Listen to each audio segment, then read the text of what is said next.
Welcome to This Explainer. Okay, I am seriously excited to guide you through today's topic because we are looking at Senegal, echoes of the past, dualities of the present.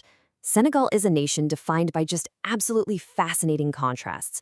We're talking about a place where the legacy of ancient, incredibly wealthy empires literally stands shoulder to shoulder with the fast-paced realities of modern globalization. It's a story of resilience, culture, and profound transformation. Okay, let's dive into this. How exactly did a nation born from the heart of the transatlantic slave trade become West Africa's most stable democracy? It's a powerful paradox, right? To understand how Senegal navigated such a dark history to emerge as this beacon of political stability, we really have to look at the foundations of its society, its economy, and of course, its people. To unpack all of this, we're going to journey through 5 key areas. We'll hit empires and early civilizations, colonialism, the dawn of independence, modern politics, and wrap things up with the culture of Teranga. All right, Section 1, Empires and Early Civilizations. You know, long before anyone was drawing modern borders on a map, this region was an absolute powerhouse of global wealth. Back in the 8th century, the Ghana Empire rose up, fueled entirely by the trans-Saharan gold trade. Then came the 13th century, the peak of the Mali Empire. You've probably heard of Mansa Musa. His legendary wealth was so off the charts that it actually sparked a European obsession with African gold. By the 14th century, we see the Jollof Empire stepping up, unifying the Senegalese territory under its founding monarch, Jaya II. He established these aristocratic dynasties that left behind monumental sandstone graves that are literally still standing today. But hey, it wasn't just about political empires. It was about spiritual ones too. In the 11th century, the spread of Islam and the creation of these powerful Sufi brotherhoods, like the Tijan order, established incredibly deep spiritual roots. These religious and kinship structures provided societal stability for centuries. They laid down a profound cultural foundation. And this actually really matters today because it heavily influences how Senegalese society organizes itself and maintains community, even through modern crises. Which brings us to Section 2, Colonialism and the Slave Trade. Those highly structured ancient societies soon faced a really dark and devastating disruption. The founding of St. Louis by the French in 1659 marked the beginning of intense colonization.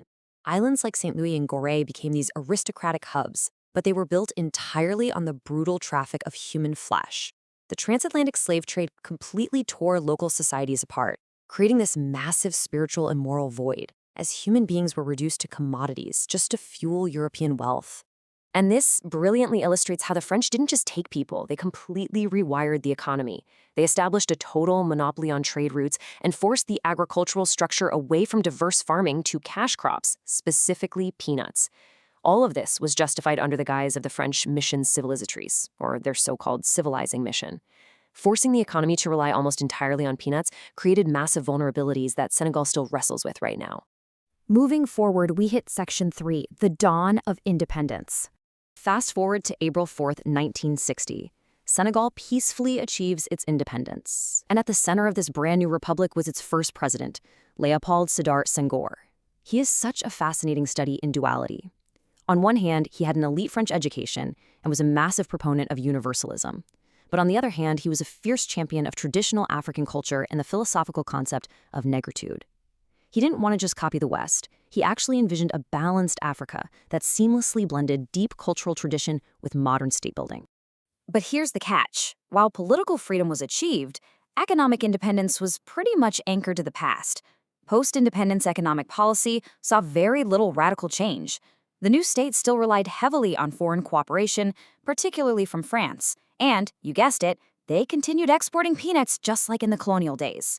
Because the new national leaders had very little economic power base, early industrial development was severely stunted, leaving the economy extremely fragile.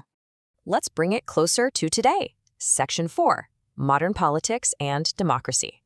Entering the modern era, Senegal really built a reputation as Africa's shining star of democracy, boasting these peaceful transitions of power through leaders like Diouf, Wade, and Sall. But beneath that political stability, the economy faced a crisis.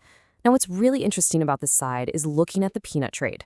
In the 1980s, peanuts made up 70% of total exports.